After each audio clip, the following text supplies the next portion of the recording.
Doctor, நான் ஒரு விஷயம் கேள்விப்பட்டேன் டாக்டர். பழங்கள வந்து காலையில சாப்பிட்டா தங்கத்தோட பலன், மதியம் சாப்பிட்டா வெள்ளியோட பலன், நைட்ல சாப்பிட்டா வந்து பலன் ரொம்ப குறைச்சல் அப்படின்னு சொல்லிட்டு. இதில ஏதாவது உண்மை இருக்குங்களா டாக்டர்? இது உண்மைன்னு எடுத்துட்டோம்னா கொஞ்சம் லேட்டரலாக நம்ம பார்த்தோம் அப்படின்னாச்சுன்னா, இது பழங்களுக்கு மாத்திரம் பொருந்தாது. எல்லா உணவுகளுக்குமே பொருந்தும். ம். இதில எப்படின்னா, நம்ம ஒரு உணவினுடைய செரிமானம் ம். அப்படிங்கிறது பொதுவா உடம்புக்குள்ள போச்சுன்னா, செரிமானம் அப்படிங்கிறது ம்.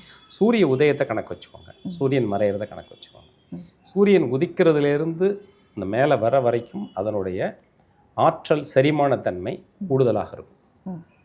இப்போ காலையில எழுந்து நம்ம ஒரு 6 மணி நேரம் வரைக்கும் ம். வந்து செரிமானம் கூடுதலாக இருக்கும். ம். அப்போ அந்த சமயத்தில் நல்ல ஊட்டமான உணவுகளை சாப்பிட சொல்கிறோம். ம். அப்போ அது எந்த ஊட்டமான உணவாக இருந்தாலும் 100 விழுக்காடு 100% முழுமையாக உட்கரிக்கப்படும். அப்போ உட்கரிக்கப்படும் போது அதனுடைய ஊட்டச்சத்து 100% உடம்புக்கு கிடைச்சிடும்.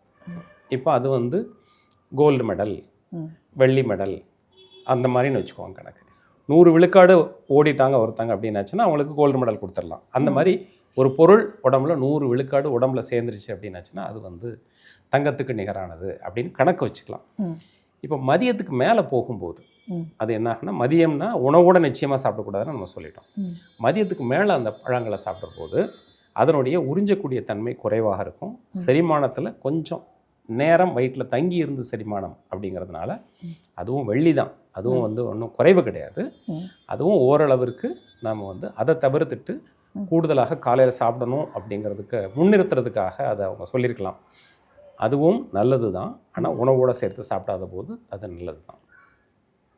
மாலைக்கு மேலே சாப்பிடக்கூடாது. இரவு பழங்கள் சாப்பிட்றது அப்படிங்கிறது தவிர்க்கப்பட வேண்டிய உணவு.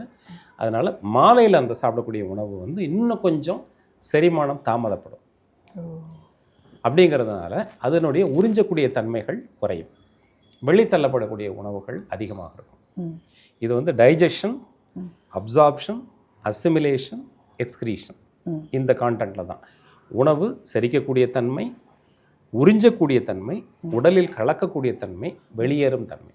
இந்த அடிப்படையில் இந்த இது வந்து ஒரு சரியான கருத்து அப்படிங்கிறத மாதிரி சொல்லாமல் மக்களுக்கு புரிய விதத்தில் அதை வந்து முதல் தரம், 2ஆம் தரம், 3ஆம் தரம் அப்படிங்கிற அளவில் நம்ம சொல்லலாம்.